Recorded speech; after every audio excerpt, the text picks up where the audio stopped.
Subject for this evening in this continuing series is an investigation of New York modern. The subject of this exhibition as a title and as a kind of investigation of the decade, especially the decade of the 1920s, and an argument that American modernism was in some ways born of the condition of the modern American city, and that is especially New York. Ferriss was an adopted New Yorker. Can I have the next, please? And he made his fortune to some extent here. He certainly made his life in New York and was really a through and through New Yorker. You see him there at his drafting board in his studio. The next, please. Let's go one forward and then we'll come back. Which was on the top floor, a walk-up beyond the elevator. The top floor, the elevator is on the 16th floor of the Architects Building at 101 Park Avenue, since replaced by a modern building, where he had an atelier, a studio with a glass wall that looked south on the city. So over Park Avenue towards the south. The next, please. Towards Madison Square Park and the towers of the city, like the Metropolitan Life Tower that you see there, and by the late 20s, the New York Life Insurance Building. It was a place where he observed the city, he soaked it in, he worked day and night, and he always worked alone. So the inquiry that we'll make tonight is partly about Ferriss as an artist and a poet, a writer about the city, and partly as an influence over other artists, but especially architects, and how his drawings operated within the culture of architecture in order to really change the thinking, the mindset about what it meant to be modern architecture in the 1920s. And let's go back to the cover of Metropolis. Thanks. I was asked by an Italian encyclopedia recently to write an essay on the Metropolis of tomorrow, not on Ferriss, but on the book and on the book's influence. And it's something that, in thinking about for tonight's lecture as well, I reflected on and I suppose dredged up some of the same thoughts that I had 20 years ago about really what can we say of import about the influence of this book separate than the influence of the man, or vice versa, because it really is this book that makes Ferriss's reputation for history. Just as the book was extremely popular in the 1920s, and I'll read you some of the reviews by critics, both laudatory and scathing by Louis Mumford, for example. So he was a figure that was much discussed within architectural circles. He was an influence within the architecture community. He was the president of the Architectural League of New York. He was extremely active, as were his colleagues at the time and in this exhibition in thinking about the future city, Harvey Wiley Corbett and Raymond Hood. But this book seemed to be really a summary of the ideas about the city of the future, and in thinking about the future, about the direction that modern architecture would take in America in the 1920s. And what we'll look at over the lecture and the series of slides that we'll explore through his drawings, his career, we'll look minutely at the evolution of his architectural draftsmanship and his thinking about architectural representation in the 1920s. His early ideas about what modernism is, and then his projections about the ambitions for urban planning that he clearly articulated in his drawings and equally in his writings. So what was the influence of the Metropolis of Tomorrow as a book? It had, I think, no lasting influence beyond 1929 and 1930, when it was when it was embraced by so many and so lauded in the press and also so criticized. So it was controversial at the time, but it was most definitely eclipsed by two things. The first one, of course, is the stock market crash and the depression that followed, and the decline in building activity and construction in New York, and then the long slide of inactivity, the hiatus before a revival after World War I, when the other thing that affected the lack of influence of Ferriss was international style modernism, a European imported style that was exactly contrary to the aesthetic that Ferriss was propounding in his work, and which architects in New York and across America were embracing through the early 1920s and defining in this American modernism, or even New York modernism, by the late 1920s. So that's the territory that we're going to explore tonight. The next new one. Thanks. So Ferriss overlooked the city, and he clearly is the projection of the figure, the solitary figure in all of these drawings, and there are many like this. This is clearly the view from his studio parapet. And I'd like to sort of sprinkle the slides with some of the writings of Ferriss through quotes from a variety of sources, including the Metropolis of Tomorrow. He talks about the experience of the city, and he also talks about rendering in exactly the same terms. It's the fog and the haze. He writes, and I must go back one for a second for that. This is his parapet and his easel, as you can see. He writes of often working through the night and then seeing the city emerge through the fog as dawn hits the building masses. And he says, a subtle differentiation is perceived in the monotone of gray. Vertical lines of a tone, but a degree more luminous, have magically appeared beneath him. Every eastern facade is in the city is pale with light. Contrast increases. As mysteriously as though being created, a city becomes distinguishable, pristine, and still. And let me have the next one, too. Leaning at dusk, and he often also reverses nature by showing the city at night in his drawings, then illuminated by electric light. So the light is artificial, but the forms are still thrown in dramatic contrast. Leaning at dusk against the dark rail, one will regard roofs spread out below for miles and miles, blue and silent. Distant office buildings, their contours lost on the dusk, will reveal brilliantly lit interiors. Later they will darken, window by window. At midnight, no longer disturbed by little people, they will resume. So it will seem to the watcher on the roof, their night-long communion, how calm and sculptural. Sculpture, mass, light, architecture is sculpture. It becomes the mode of expression in Ferriss's architectural drawings. And indeed, expression and emotion are the words that best describe his architectural style. I guess I could probably invoke Stephen Colbert in this particular format, because Stephen Colbert has this brilliant way of saying he feels the news for you. He doesn't critique the news. He doesn't analyze the news like Jon Stewart. He feels the news for you. Ferriss feels the buildings for you. And this is his means of expression. The next, please. And he is always a romantic. He's called a rationalist by his colleagues and contemporaries, which is a bit confounding in these days, because one always in his drawings sees the city as a kind of distant fantasy, phantasmagoria. The next, please.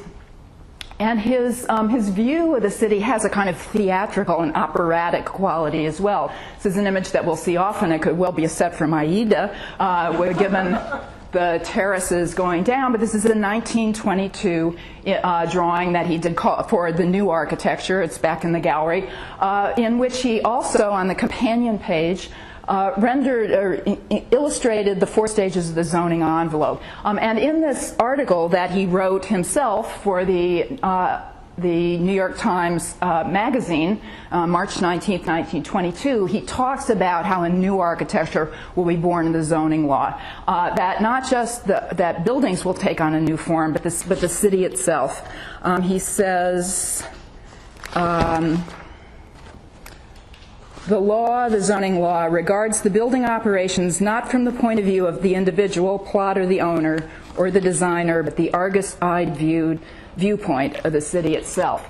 So it's that concern for the civic realm, for architecture, not really as so much as city planning in a technocratic sort of way, but in a sort of utopian romance with creating a new city, a city that can be controlled, not in contrast to the laissez-faire version of the Metropolis at the turn of the century that we looked at last week, the last time. Next, please. And it's in the Metropolis of Tomorrow and a series of events which are commissions for either advertisements or magazine illustrations, exhibitions at a department store, an exhibition that he mounts himself, his own ambition to show his work as an artist, as an architectural artist, in 1925. And we'll look at this evolution from 1922 on of a change in his architectural rendering style and in his idea of what architecture is, moving towards the idea of architecture as mass and an emotional truth in building as a sculptural form. And you can see that clearly in the works of the later 1920s and the next. Okay, 1920s period. In contrast to men with whom he collaborated on very important commissions and who inspired and sort of what propelled some of his thoughts about civic architecture. Harvey Wally Corbett, we'll look at next time, Raymond Hood there, and the other associated architects of Rockefeller Center and the project team managing this large project that you can see importantly in these little models of plasticine clay models, and we'll be looking at other of these because this idea of architecture in mass really characterizes the approach to architecture that American architects who consider themselves searching for a modern style embrace in the 1920s. And it's in sharp contrast, as we discussed the last time, with the idea of architecture as space or volumes of contained by screens. That's characteristic of the avant-garde approach among European architects like Le Corbusier or the Bauhaus. The next, please. So the collaborations with these important businessmen move Ferriss's ideas along, but they're in stark contrast, as we'll see next week, with Corbett, who heads a rather large office and has big commercial commercial real estate commissions, and likewise Raymond Hood, who's a little bit more of an artiste, but equally a businessman in securing commissions, who designs some of the most interesting of American skyscrapers in New York, and of course the Chicago Tribune, which launches his career. But Ferriss remains a single solitary figure. He's an artist who always works alone. He doesn't have a big office. He has a job book in which he writes by hand. It's in Avery Library. Every single one of the commissions that he gets and how much he charges for them. And in this one book, it comprises the whole decade of the 1920s, when his career really ascended from around 1921, when I think he made something like $1,400 a year, to about $20,000 a year by 1929, which is more than certainly a lot more than the $5 a day that Henry Ford paid for offered for working in his Ford automobile factory, but was considered a very good living wage, and a lot more than, if you compare to a rather successful lawyer in the same time, would have made about $15,000 a year. So Ferriss did become extremely successful over the span of the decade of the 1920s, which of course was the great building boom period of American architecture as well. But he wasn't a businessman. He was an artist. But he worked with businessmen like Corbett, who commissioned Ferriss to render that drawing for an article that he wrote for the New York Times Magazine. The next, please. Or to render a series of images that were commissioned by the Regional Plan of New York and its environs, this in 1923-24. Planners who were engaged in a serious and really pioneering effort to statistically record the modern city, to endorse and try to direct its growth towards decentralization at the same time that it recognized centralization as important. So the Regional Plan of New York and its environs, which still survives today as the Regional Plan Association, was the sort of technocratic end of the spectrum of city planning, where Ferriss was much more at the romantic and the utopian end. But nevertheless, he worked across that span. The next, please.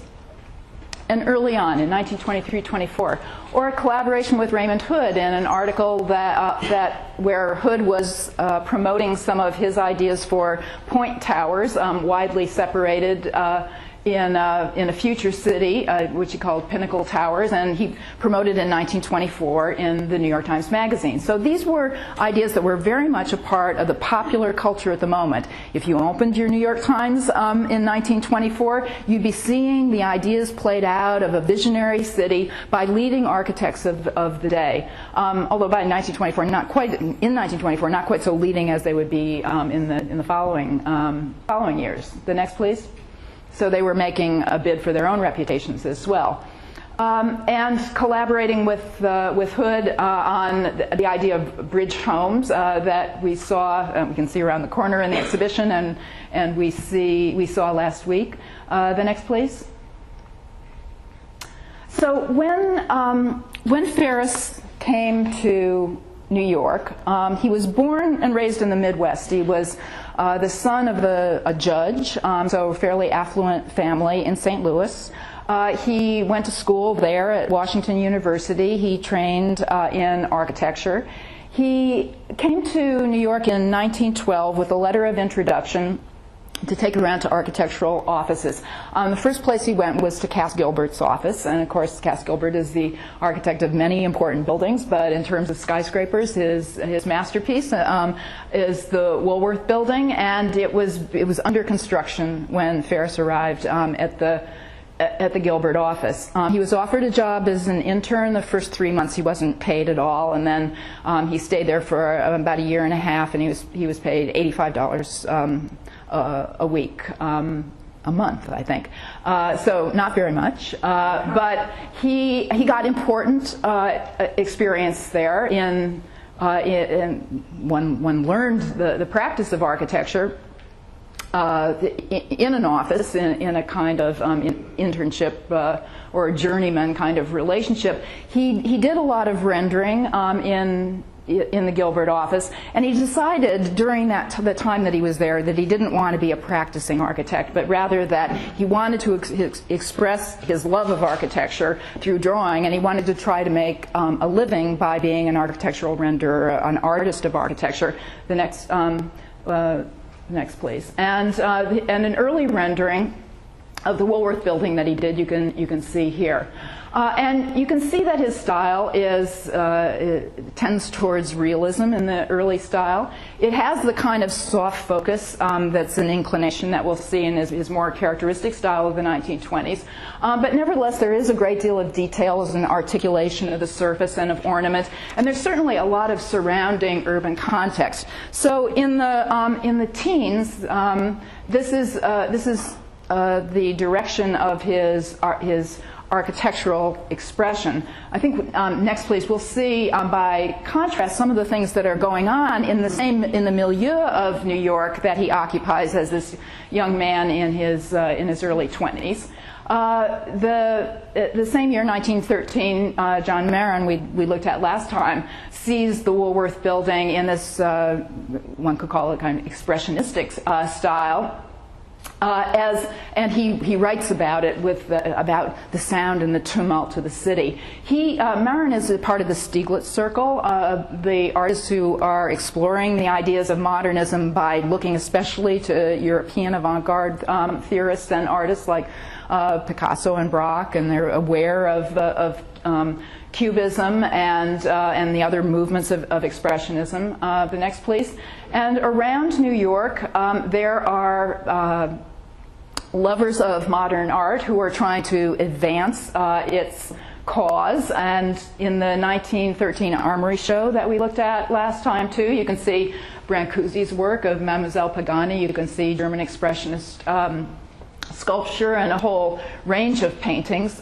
So imported European modernism and Americans who are in many ways imitating the trends and the isms that one finds in contemporary European art. Next, please.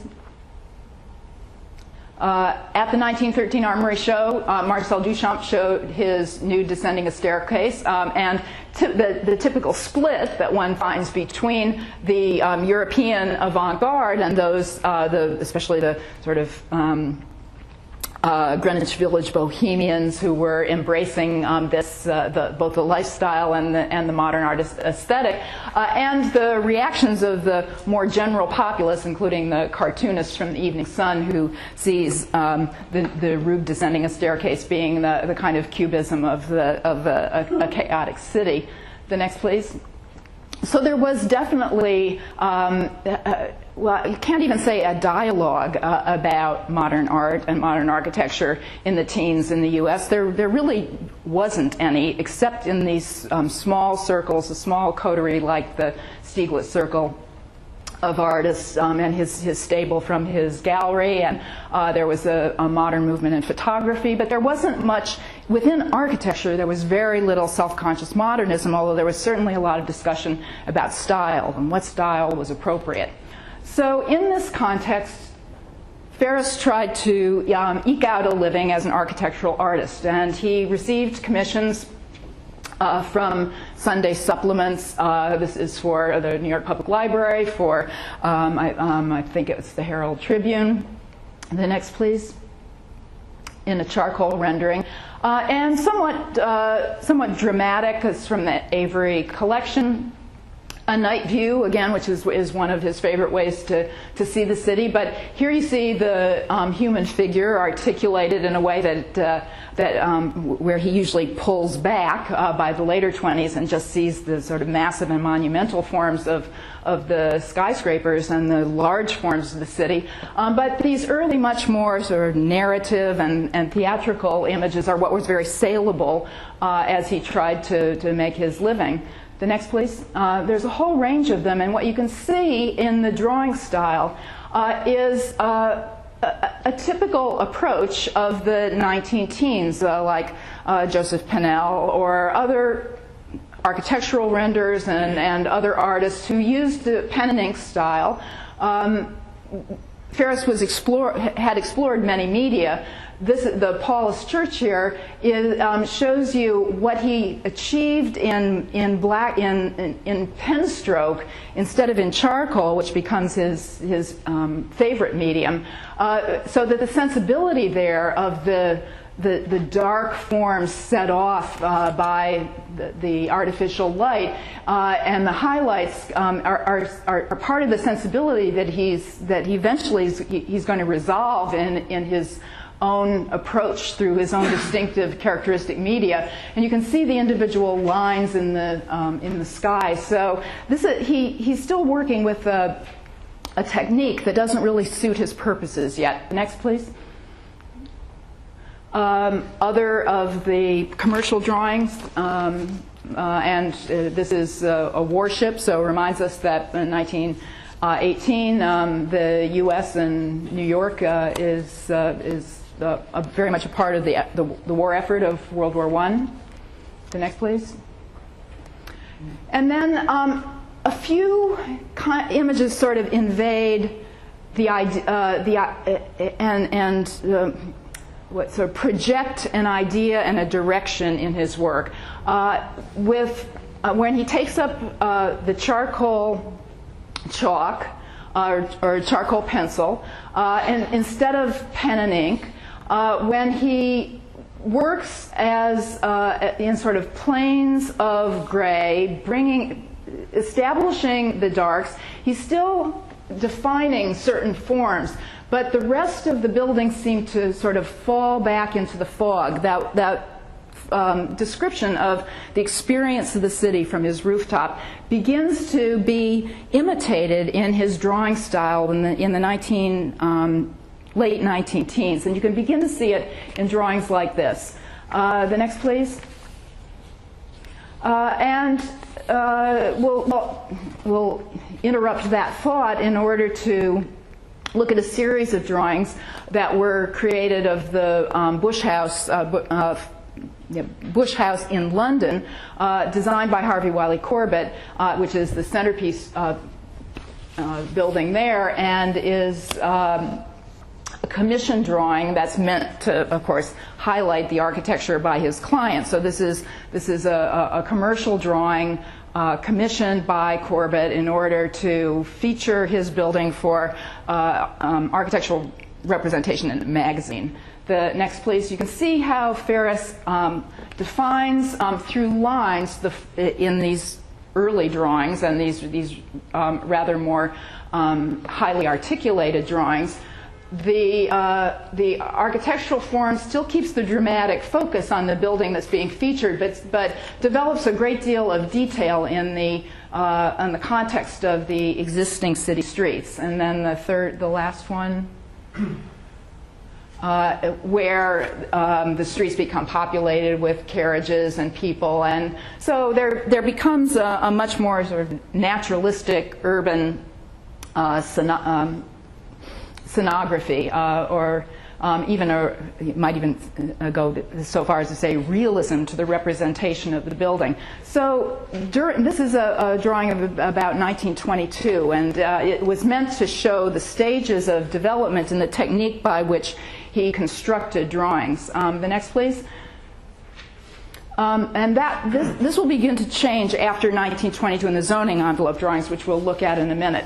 But the commercial renderings that by the early 1920s started to form a basis for his career as an architectural delineator or renderer. He actually sort of invented the term delineator. He used it to describe what he did, and he wrote an essay for the Encyclopedia Britannica on architectural rendering, where he explains this profession, which was not all that well defined when he started to establish a career.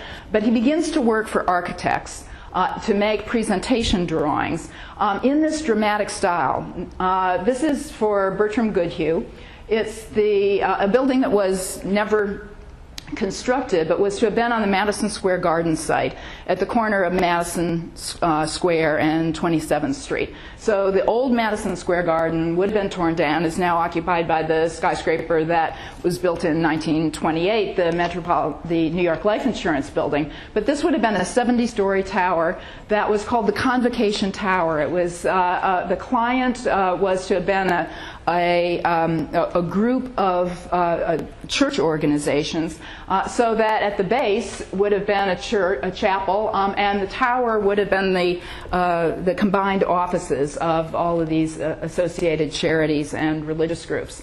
The next, please. You can see that romance of a night representation is something that Ferriss is continuing to explore, even in this more traditional type of architectural commission, the presentation drawing. And you can see in how it stands in dramatic contrast to the kind of representation that was common in these years.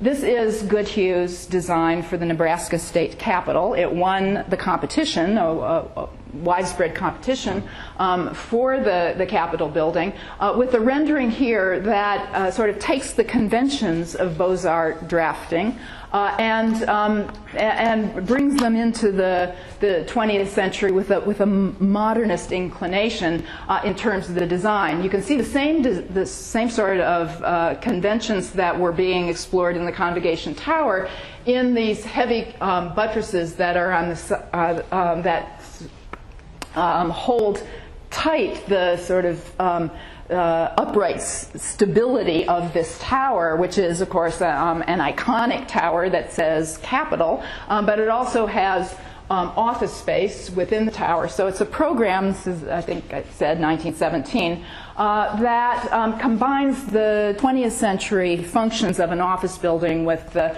sort of heraldic and civic functions or governmental functions of a state capitol. And this building was perceived to be, in the late 19-teens, an extreme example of or an exemplary example of modernist progressive design. The next, please. We looked last time, too, at the Chicago Tribune competition of 1922, and we saw this drawing, which is Goodhue's drawing, and was awarded an honorable mention for his entry for the Chicago Tribune competition. And Goodhue died in 1924, so he was his influence was cut short in what would have, I'm sure, been even more promising career than the important buildings that he did design, including St. Bart's, for example, in New York. He began early on, and you can see this in the previous two drawings, to explore the idea of a simplified sculptural form. So these heavy buttress corners give the building great weight and strength. They have this lithic quality, a kind of pyramid mass. And the building, as you can see, has sheer walls and planes that catch the light, so that the thing seems incredibly solid and monolithic. And that sensibility is something that, in which Ferriss, I'm sure, found great sympathy with his own tendencies to sort of to emotionalize his architecture. What he called truth in architecture was the emotion that it projected. So there's little doubt in my mind that Ferriss would have found a kind of fellowship in Goodhue's designs. The next, please. And so as we explore 1922 in American architecture, we're looking at a series of designs that are sort of harbingers of a direction that the rest of the decade will play out in defining a modernist aesthetic. And we'll look at, by contrast, some others. Now, this is Halliburton and Roche's entry, a Chicago firm, but it was rendered by Hugh Ferriss, which only knew by his job book, because it's not signed in any way. And you can see that there is a kind of soft focus, but yet a really solid monumentality to the building. And whether that representation is Ferriss's inclination or Halliburton and Roche's is hard to know, because nothing much was written about this entry. The next, please. But a lot was written about all the other entries, of which there were well over 200. This was Harvey Wally Corbett's, and as you can see, the kind of filigree Gothic ornamentation that you see at on the spire is something that is certainly doesn't have the dignity and stability and solidity that is the Goodhue sensibility. The next, please. And there were, as we saw last time, a whole range of somewhat hilarious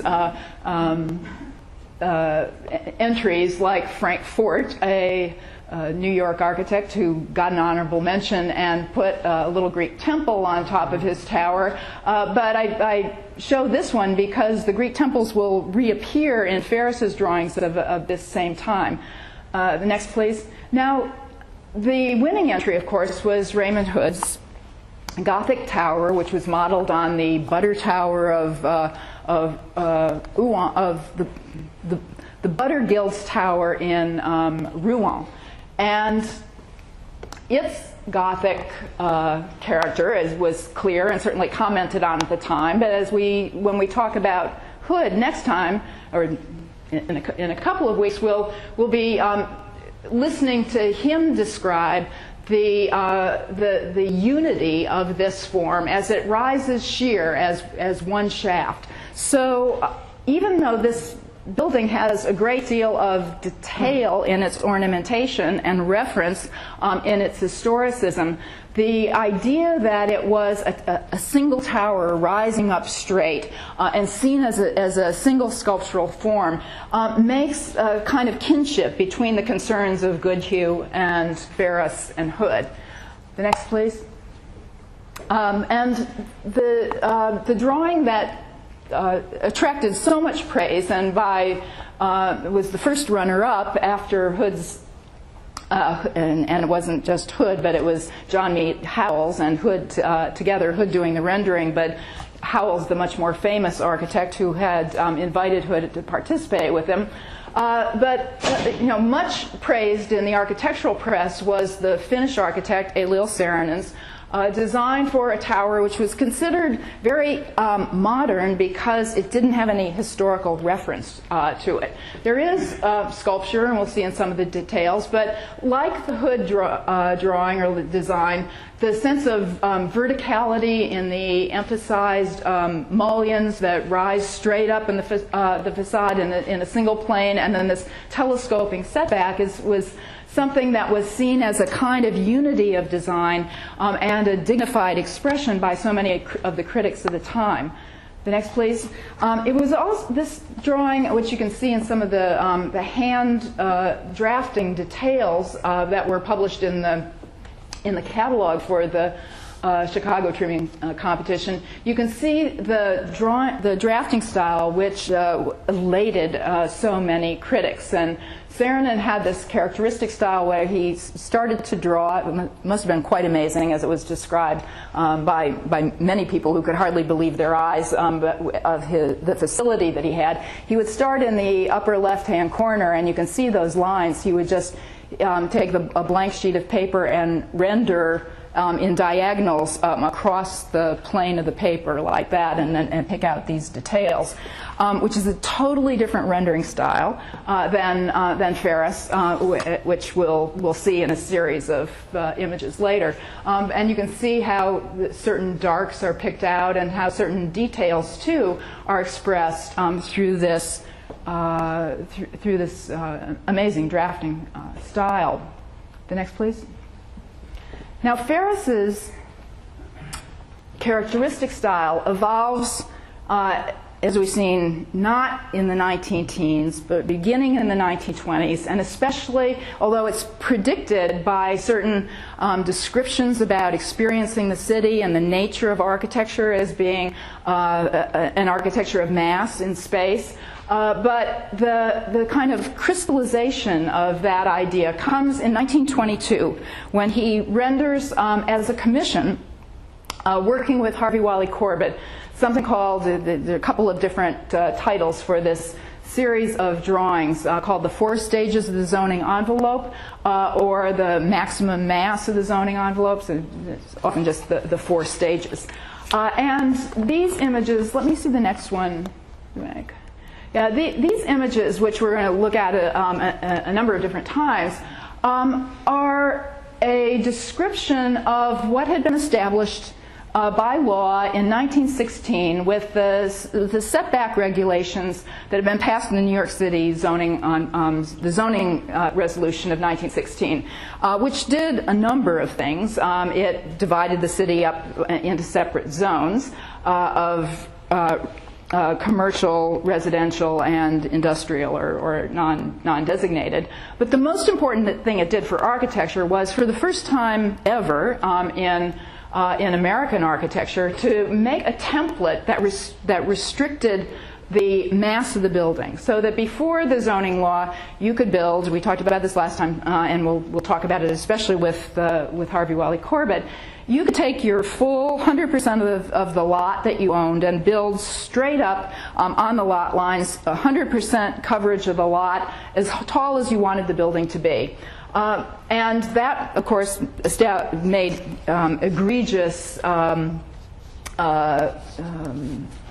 egregiously large buildings that stole the sun and daylight from the streets, that crowded too many people in small areas, especially in lower Manhattan. And the 1915 building, the Equitable Building at 120 Broadway, became kind of the last straw in making clear to everybody that something needed to be done in order to curtail the kind of uninhibited construction that had been allowed up till now. So the 1916 zoning law created this kind of template that meant that you had to set back a building from, next please, a line in the center of the street.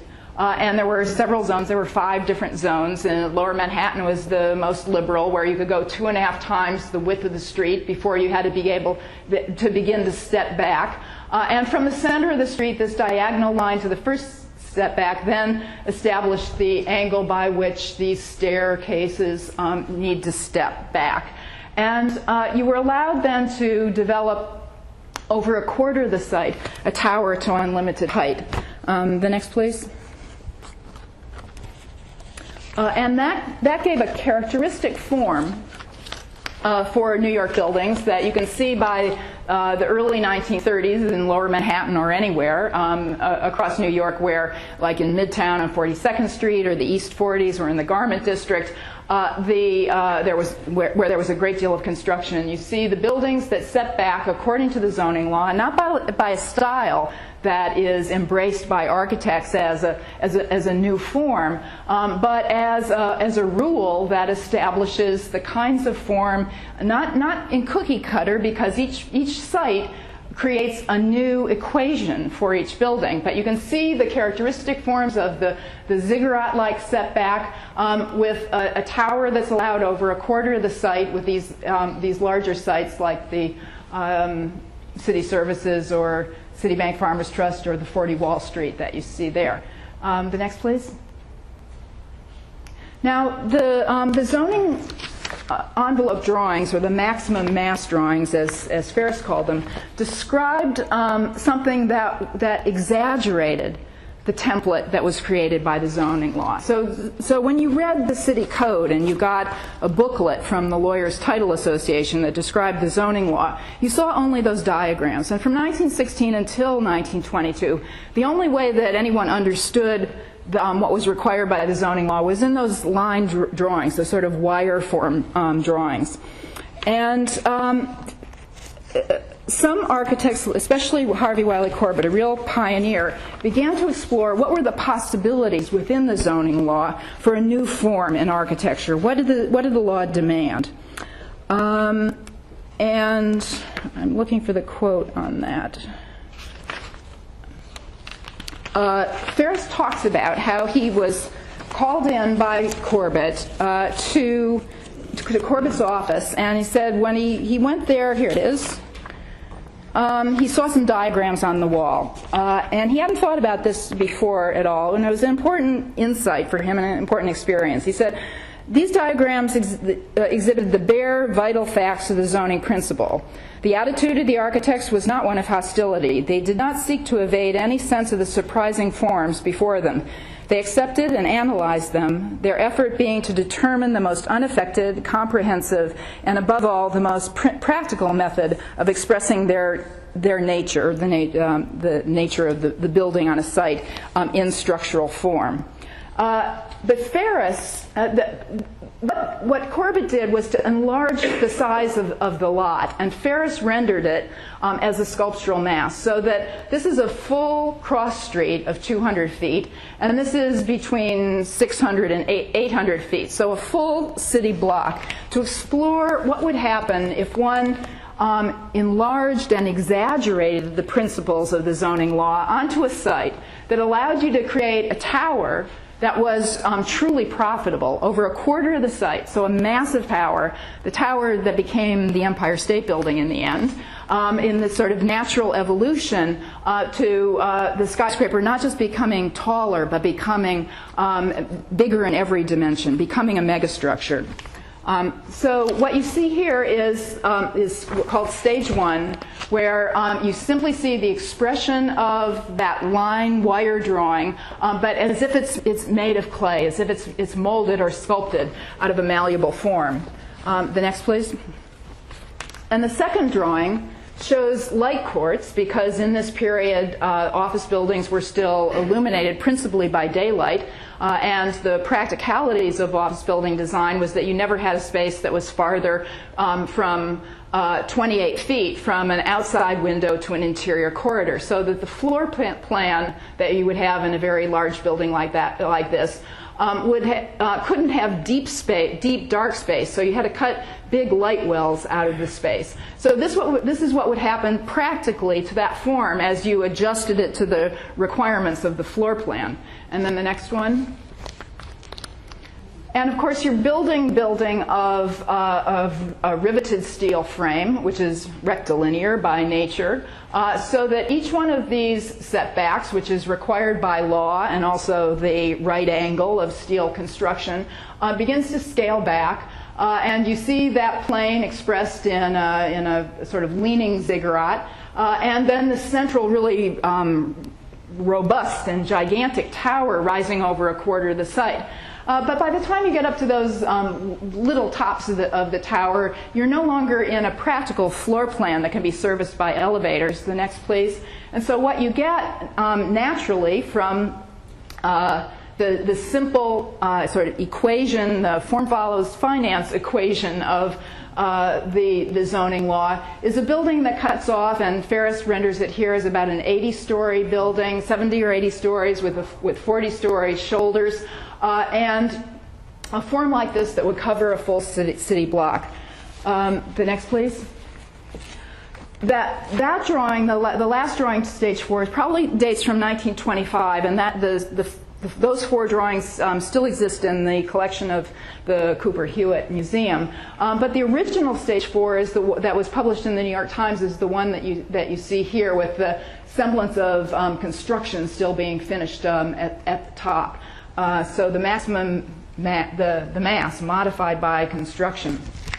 The next, please.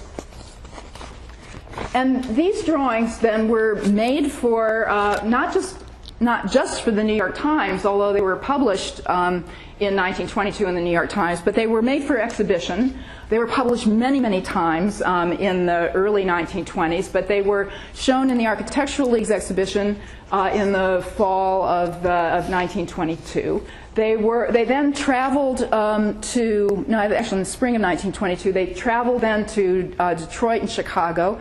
They were on display in Chicago during the time that the Chicago Tribune competition was still underway, so other architects might well have seen them. But not Saarinen, because he sent his entry in from Finland, and then he the next year, because of his acclaim, immigrated to the U.S. So these drawings were part of the popular consciousness. They were part of the argument in the architectural community about the direction for a new architecture, and they could have been seen by many people of influence, but they would certainly have been seen by anybody that read the New York Times. The next, please. Now, the drawing style that evolved as an outgrowth of the zoning envelope series took a while to develop.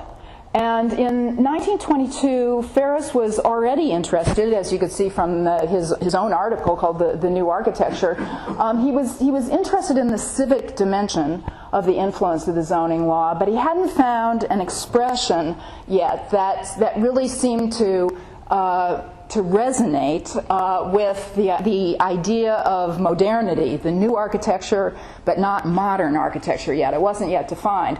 And as he searched for an expression for his own ideas about the direction of the city of the future, he took the mass of the forms of these great pyramidal and ziggurat forms, but he adapted them, as architects characteristically did in the time, with historical styles. And so the first series of drawings in 1922 that he then published in articles in Vanity Fair and in Arts and Decoration, an English periodical, and every place that he could sell a drawing, he was delighted to have the opportunity to both make some money and to make his reputation. And so, in great demand were these visions of the future metropolis. So he did a whole series of them. The next, please. And they all explore the idea of a full block building pared down into a simpler form, but always with a recognizable sort of historicist tag, whether it's a kind of Byzantine shell dome or the striations, but within or classical temples on top. But within these drawings, there's also a kind of incipient urbanism. Like these open plazas and a reflecting pool, there's both monumentality and a public realm that speaks to the idea of city planning, and indeed, as he called it, the Argus-eyed view of the city itself. The next, please. And in this drawing of 1923-24, you see, again, a densely developed city with sort of limited public space, all on an open plain. Later in the 20s, these will become multi-level transit separation. But still, this is more like a sort of Imperial Rome. It's a vision of any kind of city in history, of whether it's Babylon or Rome. It is intensely developed. And it separates its elite on the upper floors from the life of the street. And of course, you don't see the life of the poor. The next, please. Now, the same historicism one sees here in the commissioned drawing that Harvey Wally Corbett asked Ferriss to do, to take the simplicity of that naked sculpted form and to decorate it with a cupola on top and a bunch of little temples, and to perforate it with a series of windows. So that this is the vocabulary of architects that are exploring a modern expression, but they're still attached to the language of history in which they've been educated, especially educated in the Beaux-Arts tradition. The next, please. And we've seen it before, the article that Corbett wrote on the coming city of setback skyscrapers.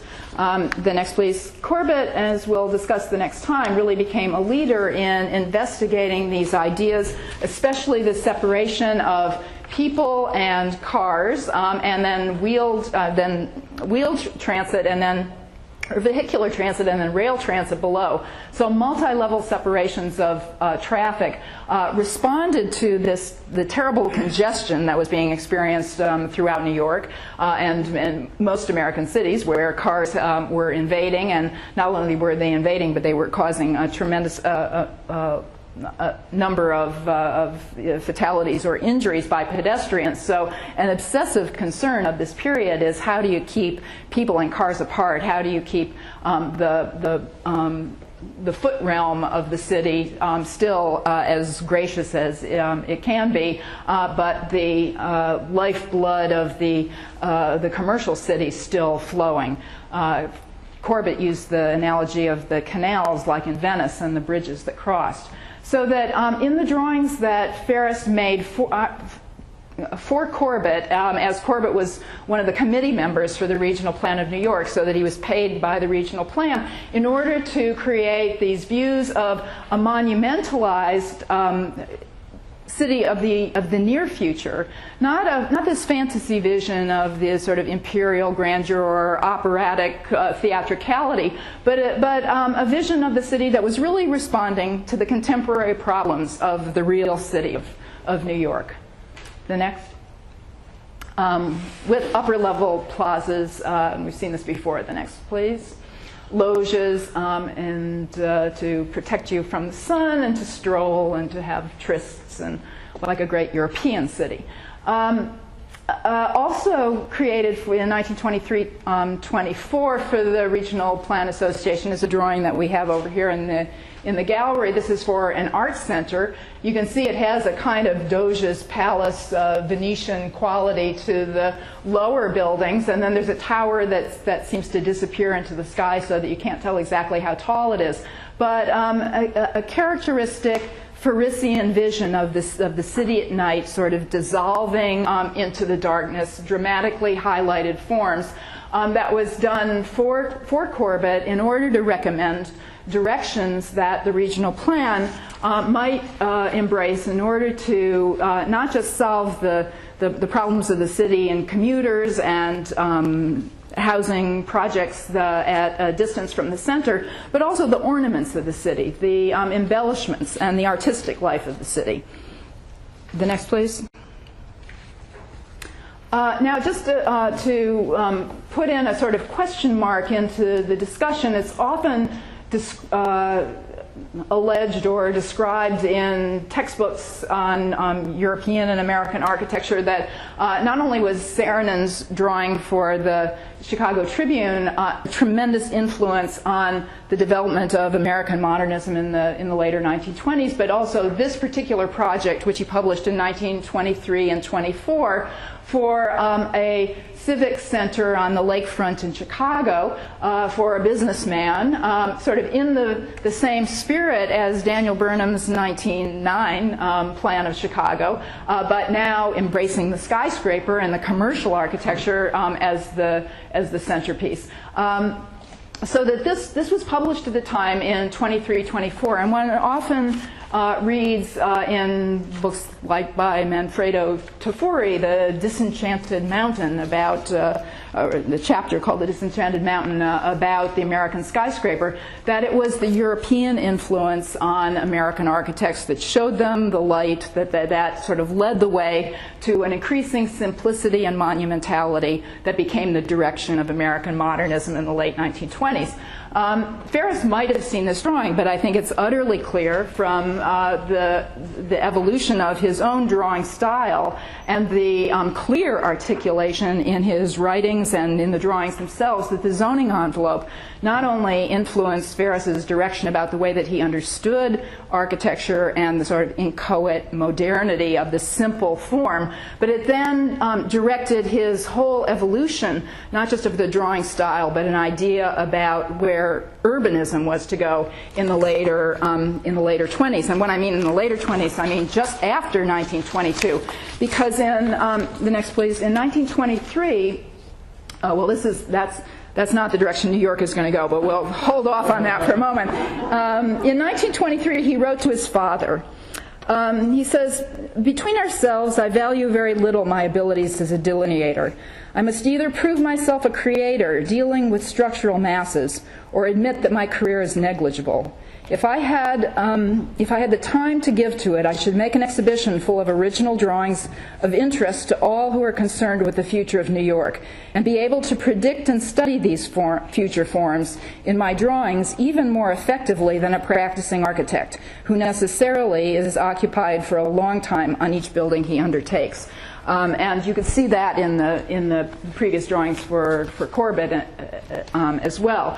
So we'll explore that in a minute, but this little time machine travel to Solomon's Temple actually is a contemporary work of the 1920s. It was for a rather wacky religious man who had the idea that at the Philadelphia Sesquicentennial Fair of 1926, he would recreate the whole precinct of the Temple of Solomon.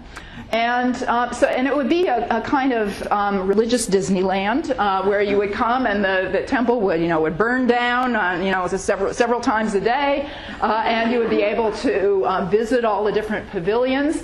And he engaged Corbett's enthusiasm in this project, and Corbett in turn brought Ferriss in order to make the series of renderings. So there was a whole dozen or so renderings created of this of a fantasy Temple of Solomon precinct based on some good archaeological evidence that Ferriss undoubtedly looked at, but rendered in a way that makes a skyscraper the centerpiece for the whole. So this series, the next please, this is Ferriss's drawing for Corbett. It's in Avery Library in a pen and ink style, so it's not his characteristic style so much as the rest of the sequence, where he uses charcoal and he does these theatrical scenography panoramas of what each one of these great pavilions would look like, and he populates them with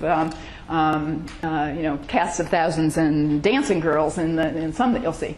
The next, please. So these are Ferriss's series from that, except for this, of course, which is shows you the interest in the period, because in 1916 or 18, D.W. Griffith's film Intolerance included this spectacular recreation of the fall of Babylon.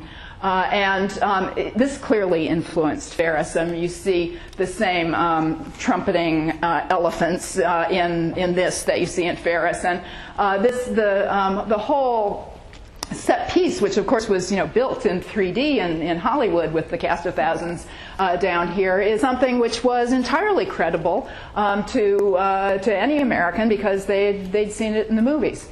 The next, please. And Ferriss let his imagination go too. Here's like the Dance of the Veils and the night lighting and plumed fans and all of that you can see in the background in this hypostyle hall. The next, please. And more fans and dancing girls. So it was a vision definitely meant to appeal, but not great surprise. They did not raise the required funding in order to realize their dreams. The go back one, because so this was the centerpiece, Temple of Solomon, and then the next one. So this ziggurat was included in the Metropolis of Tomorrow, as was this drawing, which is called Modern Ziggurats. So it takes the same form and inspiration and turns it into a night illumination of a skyscraper form. Next, please. So Ferriss remained attached to history in a lot of ways, and his inclination for this kind of theatrical presentation, I think, keeps sort of battling with the modern sensibility that he clearly recognized in his drawings of the zoning envelope. And he wrote of the four stages.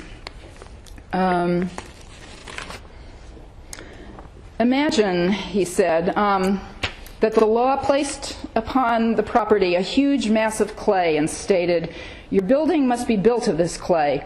Remove as much as you want, but add nothing to it." So a sculptural form. He says, "The law demolishes the box and produces a pyramid which must be sculpted in 3 dimensions." And this becomes the fundamental truth for architecture for Ferriss. The next, please.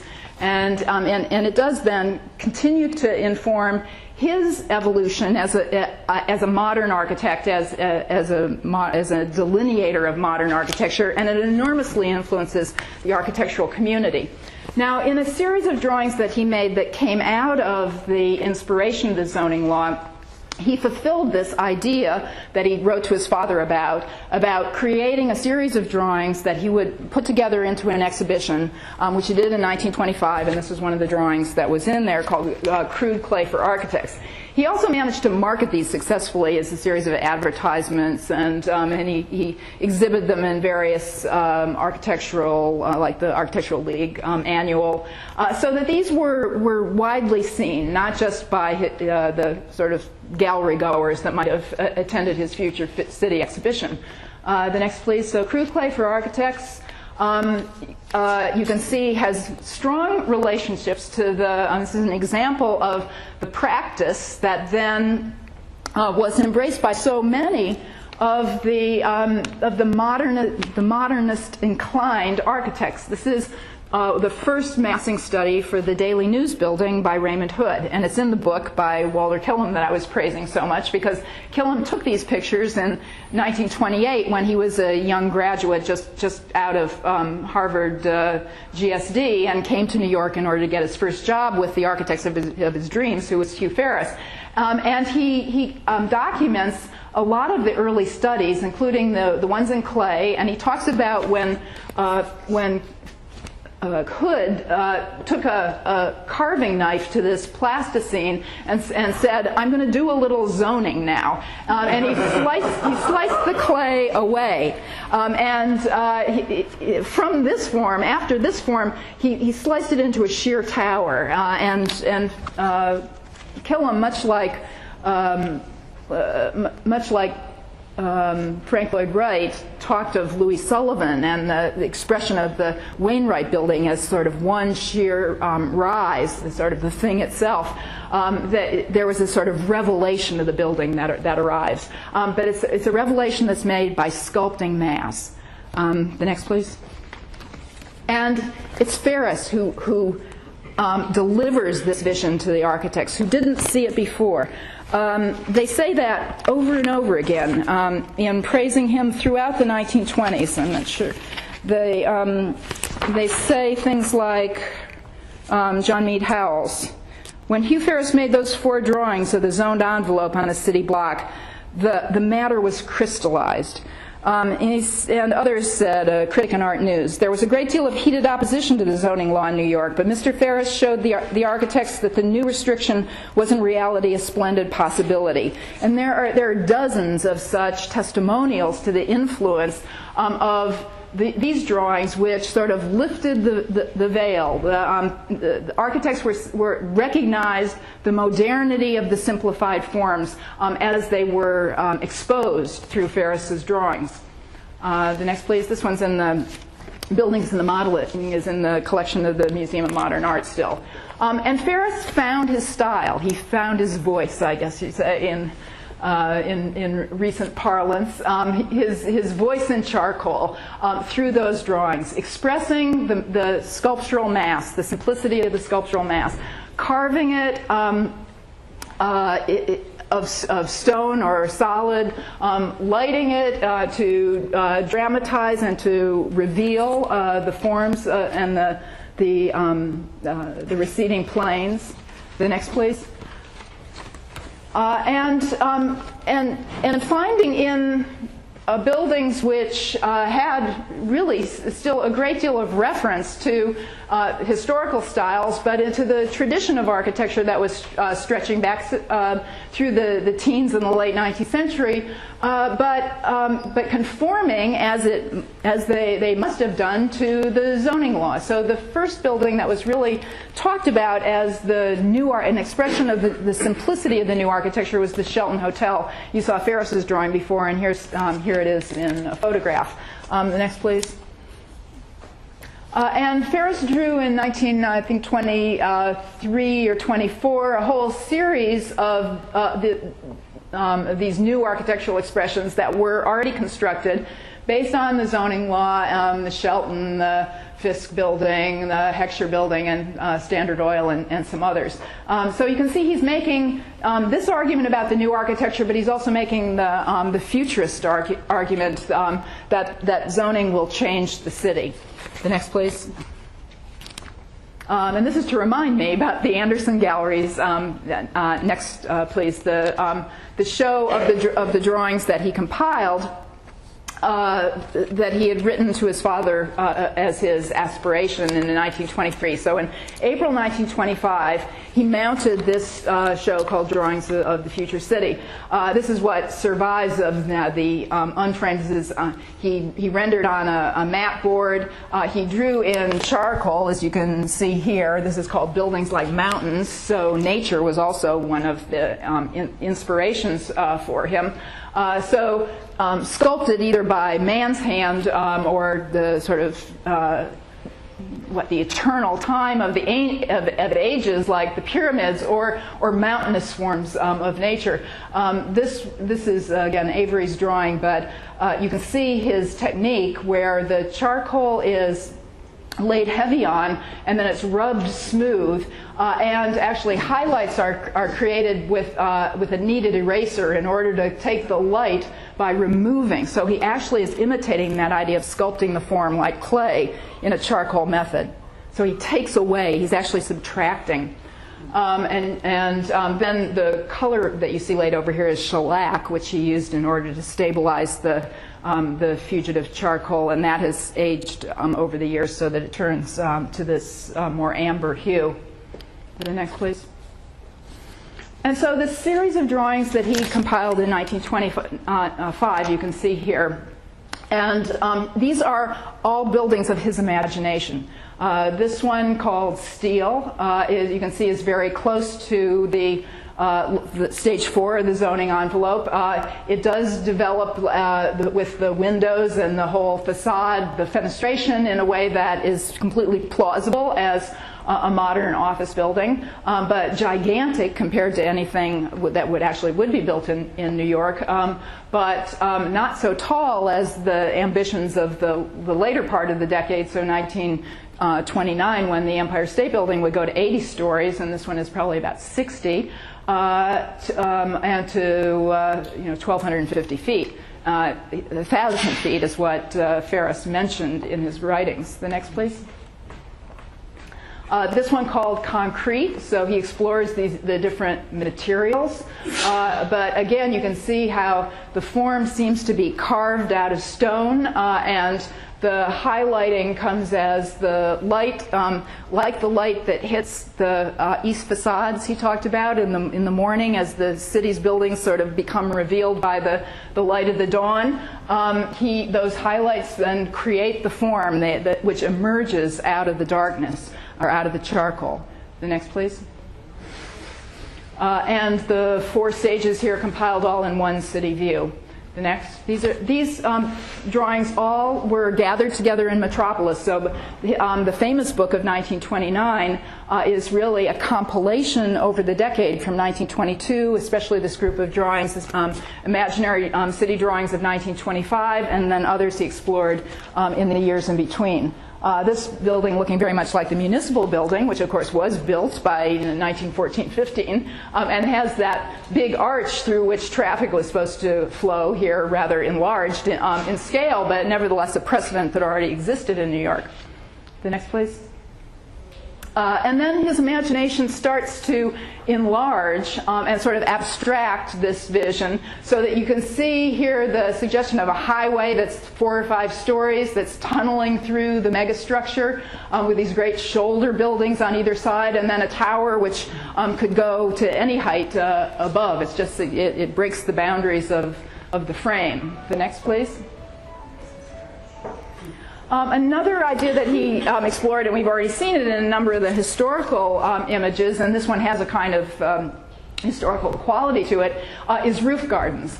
Now, in the early 1920s, penthouses were still considered to be the least inexpensive. They were the least inexpensive, and they were sort of the dregs of housing, because penthouses simply meant the superstructures on a roof that housed equipment, mechanical equipment for a building. In 1928, the multiple dwellings law changed so that that high-rise apartment buildings could rise above the 90-foot height, I think, of the tenement house law, and they could then become multiple dwelling skyscrapers. Before 1928, and then you get the whole range of buildings like Central Park West, and actually you're allowed two towers, two-tower forms like Majestic or the Century. But before that time, like the Shelton Hotel, there were residential skyscrapers, but they were hotels. They were nominally hotels because they had no cooking facilities within the individual apartment. So if you had a kitchen, then you were governed by the tenement house law. You had to be a flat roof and no higher than 90 feet. But if you were a commercial building, you were governed by the zoning law. But this was then liberalized in 1928. So when Ferriss draws this in 1925-26, penthouses are not allowed, although he and his wife did live on the top floor of the Osborne, where they had the equivalent of a penthouse in their own garden terraces. The next, please. And he lets his imagination monumentalize even more in this sort of vision of the future city, with just about every historical reference you can find, including a bridge of sighs right there. The next, please. And then another drawing of another series of drawings that he does that explores these same ideas, and with a collaboration with Harvey Wally Corbett in an exhibition called The Titan City. At the next, please, the John Wanamaker store in October 1925. The Wanamaker stores were down on Broadway at 9th and 10th Street, and there were two of them, the old one and the new one by Daniel Burnham up there. And within the two stores, and throughout them, the next, please, was installed a vision of the future city, as well as a historical panorama of New York's history. So the Titan City was New York. The tercentennial celebration from 1626 to 1926 went everywhere from the colonial foundation, the Indian, Native American first inhabitants, up through all of the 19th century history of the city. But it culminated in the Ferriss views of the future city. And we looked at this last time, and we'll look at it again with Ferriss, but the monoplane that occupied the center floor of the men's suit department. The next, please. With Ferriss's drawings of the zoning envelope in the back. And here's Ferriss painting those large 12-foot murals that would be installed in the store. The next, please. And some of them that are recorded in the single document that seems to exist about the Titan City, which is a folio of photographs of all of the renderings, not just Ferriss's, that's in the New York Public Library. And so you can see these the same drawings that you've seen in charcoal now monumentalized in these paintings, which I think were enlarged through painted over photographic base. The next, please. And essentially the good Hugh form of the Convocation Tower turned into the cathedral center of the future city. The next, please. Including skyscraper airports on the tops of buildings. The next, please. And apartments on bridges in residential communities. For skyscraper living and bridge homes that he collaborated with Hood on. The next, please. Collaborated in this very article that authored by Hood with the Ferriss commissioned illustration in a somewhat different version than the one we've seen before, and maybe next. Next. Well, this is the 1929 version which is a photo montage drawn over with the bridge communities that Hood suggested. And the next. And Ferriss's own drawing, which he then published in Metropolis, which dates back to 1926, that changes a little bit some of the details from the Hood Commission. So he clearly wanted to own this image himself. The next, please. Own it as an author. Now that idea about architecture as mass and the debate about the direction of modernism is articulated throughout the mid-1920s, about 1925, 26, especially 1927 and into the last years of the decade, by people like Sheldon Cheney, who wrote the book called The New World Architecture, and you can see clearly is a partisan, in this case, of the architecture as mass. The next, please. And mass and glass are sort of the two alternative directions that are explored by the architects and by the writers. So a bad image of it, but the glass skyscraper by Frank Lloyd Wright, who really doesn't figure that importantly in the discussions during these years, but on the frontispiece of the Cheney book. And the next, please. And on the first page is the statement of Hugh Ferriss of buildings in the modeling of these sculpted forms, abstract, they're inchoate modernity described, and then in Cheney's own very florid text. The next, please.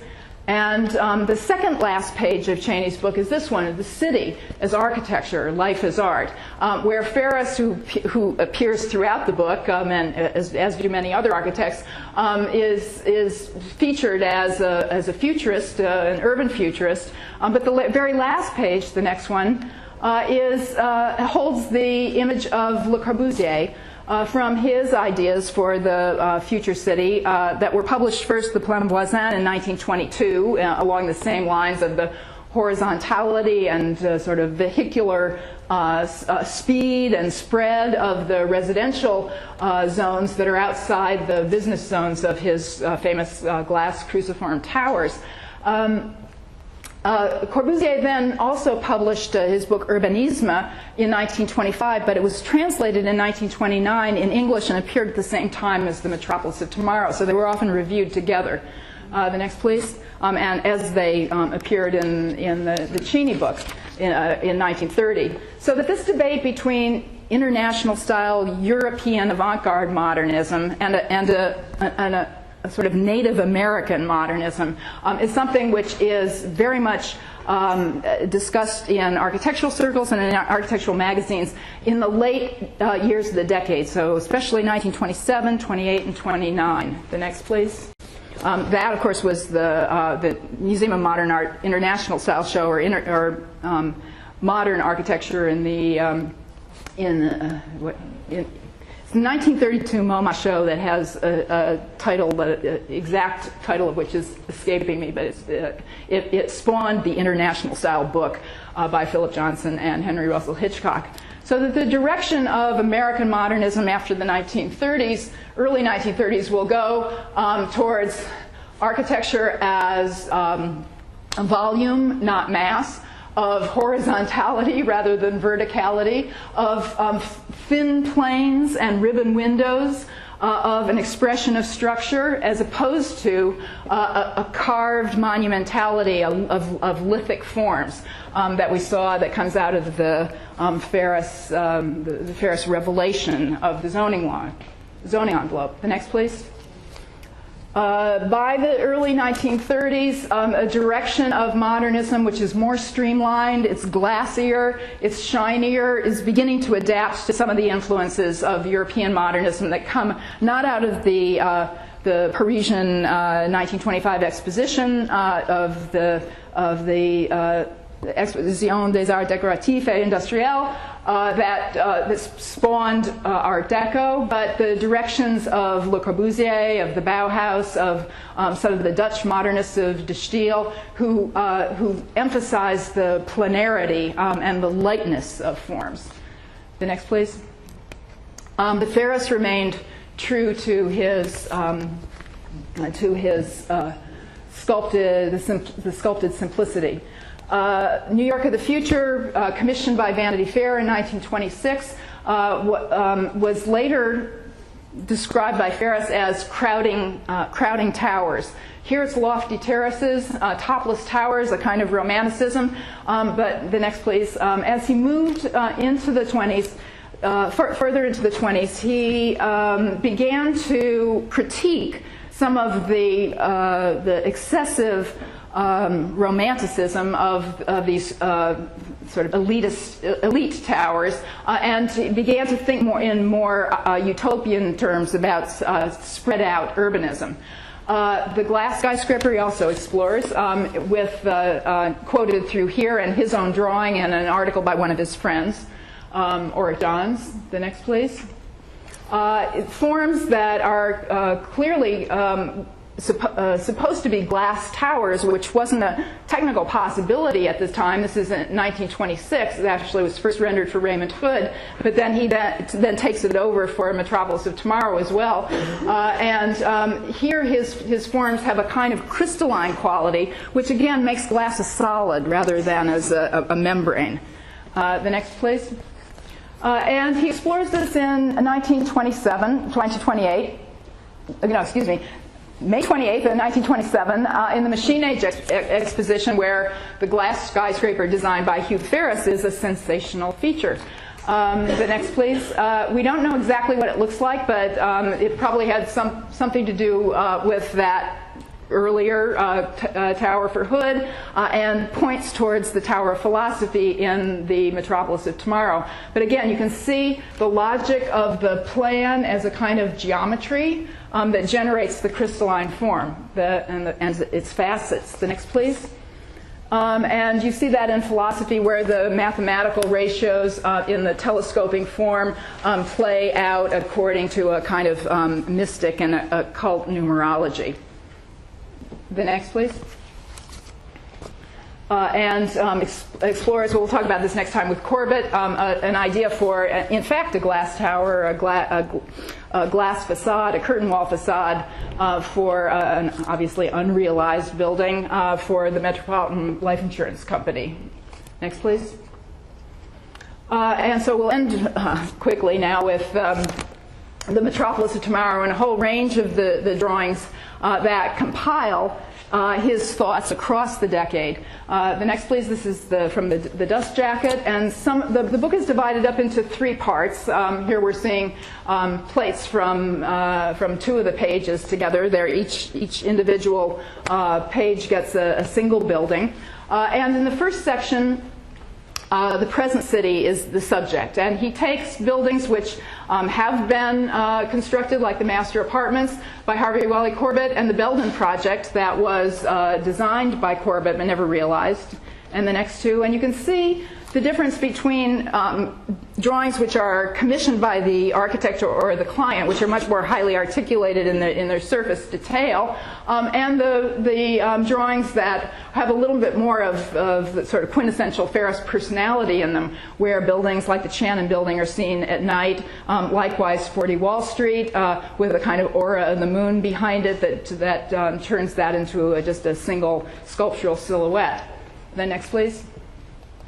And by contrast, this is not Hugh Ferriss, but Chester Price, you see what other delineators were doing at the same time, so that this 1929 drawing of 1 Wall Street has the same kind of saccharine detail of individual lines rendered as surface texture rather than as solid planes and removed in this kind of subtractive process like Ferris's erasures. The next, please. Or Shell Lewis, Garment District building, where you see how each one of the windows and the brickwork striations are all detailed. The next, please. So Ferriss had an extremely distinctive vision. He also, in the book, looks across America at developments in other cities with skyscrapers, like Detroit, these two examples. The next, please. Or in Los Angeles, there with the City Hall, or one of the early stages in this first design iteration, published in 1929, but before the building is really formed its real identity. This is the Empire State Building, when it's called the Waldorf Astoria Project. The next, please. In the second section of the book, this projected trends talks about some of the directions. It includes the zoning envelope drawings, and it talks about some of the directions that cities seem to be going that need to be drawn back in, so that this kind of hyper density is being critiqued by Ferriss. The next, please. and crowding towers, as I said, what had been created for an editor at Vanity Fair as a kind of, inebriated idea of the future city is now carries a text by Ferriss in 1929 that says, this is the direction it's going. This is a cautionary tale. We can't sustain this kind of intensive development. The next, please.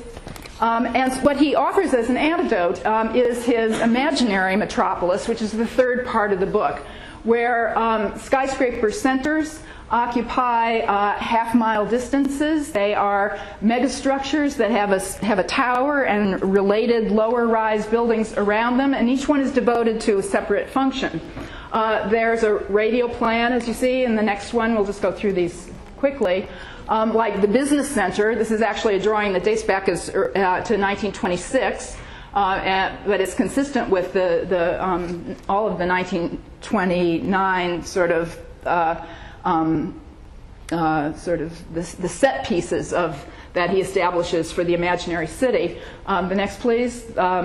The drawing for this you see from the Avery sketches on Trace, how he constructs the form and the perspective. It's actually a two-point perspective. That gives more, he describes a more sense of dynamism. The next, please. Or from an elevated view in the business zone, where you see the building frame being erected in the foreground, and in closer detail how the highways express through the body of the building, like in the municipal building, and how large courtyards around these centers of business provide light, air, and rooftop amenities. The next, please. At the end of the book, he draws the plan of the city, and at the very last page, he says the city could be made in the image of man, who is made in the image of mystery, because one would naturally think God there, but there's not room for three letters, so this is probably a tongue-in-cheek description. But Ferriss is very serious about his philosophy. In fact, he was a follower of Gurdjieff, of theosophy, and a proponent in New York, a man whose name was Orage.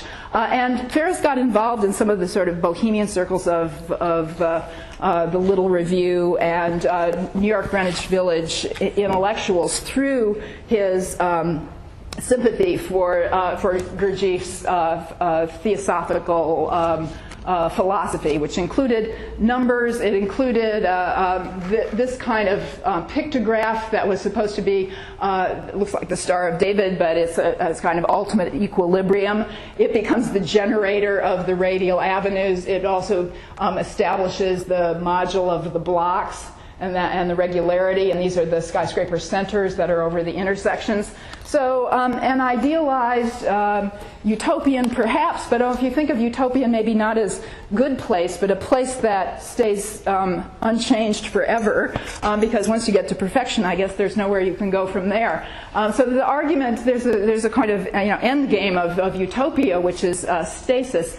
And that vision that he imagines and he projects in the Metropolis is something that seems so foreign to us today, but received some very credible reviews and applause back when the book first appeared in 1929. And let's go to the next one, please. We'll see the other views while I look for this. It, of course, plays off the idea of master planning, like the Chicago 1909 plan by Daniel Burnham. Next, please. And you see in the sketch on the back side of a letter that was sent to a theosophist who was out in Minnesota, Emile Lorsch, some of his sketching for the original city plan. The next, please. The Arts Center, in monumental buildings that are actually derived from drawings that he did of Asian temples of Angkor Wat. And the next, please. Or the Center for Science, so there's business, science, and art. Actually, this is the Art Center. The next, please. Science. these grand avenues cutting through the megastructures, separating pedestrians and vehicles, as Corbett and others had called for in the early 20s. The next, please. The Center for Technology that stands at the nexus where the different radial avenues sort of splice together. There you have a hierarchy that's established by business, science, and art, technology being between business and science. The next, please. The cathedral evolved out of the Hugh design for Convocation Tower in 1921. The next, please. And night in the science zone, where the idea of a building like crystals is the phrase that Ferriss used to describe this tower. So the inspiration of nature too, but again, nature that sees glass as a mass rather than as a transparent plane or membrane. The next, please. And the most exquisite drawing I think he ever did, the Tower of Philosophy, which survives in Avery Library, and as I said before, has a numerology that projects the sort of ascending sections of the tower. The next, please. Now, where does this go finally, Metropolis? I'm looking for the quotes, but they're not all that important. Some people applauded it. Many found it inspiring. Some even found it logical. Some, like Lewis Mumford, called it sort of the evil plan of Mammon, and an incredibly insidious design because, as he said, it was so powerful and iconic that it even seduced the normally rational planners of the regional plan of New York. But where does the future city go after the stock market crashes in October 1929? One place that the future city goes is to Rockefeller Center, the one realized 3-block section of the city of the future planned exactly as these leaders of American modernism, Corbett, Ferriss, and Hood, imagined them. And this is the first plan for Rockefeller Center that Corbett presented as rendered by Ferriss, and we'll look at many more when we look at the Rockefeller Center in the last section. The next, please. And it becomes embraced in the popular culture in a way that one sees it as in the Mujica drawing of a 100-story city in the neo-American style of 1930. And the next, please. Or these are all in our exhibition. And the Hollywood Fox film called Just Imagine, also of 1930, where the set designers said it was Hugh Ferriss who influenced their vision of the future city. But of course it was really New York that influenced all of this. Ferriss continued to make drawings of the future city in the early 1930s, like this one that emphasizes landing platforms for gyroscopes and all. So the sort of technological future and its romance is something that still figures very importantly in advertisements in the early 1920s for trade associations and manufacturers like the American Institute of Steel Construction or Lehigh Concrete. And these were rendered as advertisements with big banners over the top, like, the world is made in steel. The next, please. So he made a living, continued to make a living from these. And the next, please. And by the mid-1930s, for architects Reinhardt and Hofmeister, who came out of the Associated Architects of Rockefeller Center with something of a reputation that allowed them to imagine future cities too, at least for the magazines, and they hired Ferriss in order to render them. Here you can see the city begins to spread out. It's not really a Ferriss vision, it's really a modernist vision of separation and lower-rise buildings, influenced by, if not in the specific styles of the building, by Le Corbusier, but by European modernism. And the next, please. And then he continued. Go back for a second while I just read this quote of where Ferriss recalled his post-Depression, the Great Depression attitude towards the inebriated decade of the 1920s. He says, he writes reflectively in 1942. In 1930, standing on the parapet of the Architects Building, a studio destitute of jobs, below a strangely quiet Manhattan, with riveting machines silenced. Like others, I had been enchanted with the New York skyline. Now the scene was appearing in its true and rather somber colors. These towering masses seemed monuments to the rugged individualism of the period, their topmost unnecessary floors and gilded spires to the conspicuous waste of rampant advertising, their long shadows across the slums at their feet to the exploitation. The whole scene showed up the laissez-faire, the competition, and of long-term planning, hardly the vestige. He sounds depressed, and he had suffered the depression. The economic depression and a period of remorse, I guess, skyscraper remorse, Metropolis remorse. His income, which is said had been $19,000 or $20,000 in 1929, dropped to 1/10 of that in 1931, and he was still only making, I think it was $3,600 in 1936. So it was a very long period of decline. There wasn't much work. And in that time that the whole of America and the world experienced the hardships of the Depression, Ferriss also sort of inclined his political beliefs towards investigations of socialism. Perhaps it's sort of a little bit of a refrain of maybe going to a communist meeting. His sort of friends in the bohemian world of Greenwich Village probably surrounded him with that kind of political discourse. But he really does seem to have been embarrassed by his youthful exaggerations, optimism, and idealism of the early 1920s, at least thinking that capitalism would build us a better world. And he very specifically rejects that in his 1930s writings. His daughter, Jean Lake, who wrote an interesting book called Architectural Visions about her father with an essay and many of these illustrations, said that he really didn't like to talk about the Metropolis of tomorrow. When asked about it in interviews, he generally sort of shied away from the subject and rejected this kind of ownership of the idea. The next, please. And his career continued as an important architectural delineator and often the lead imagist on a team, like at the New York World's Fair of 1939. The next, please. Or let's go to the next one.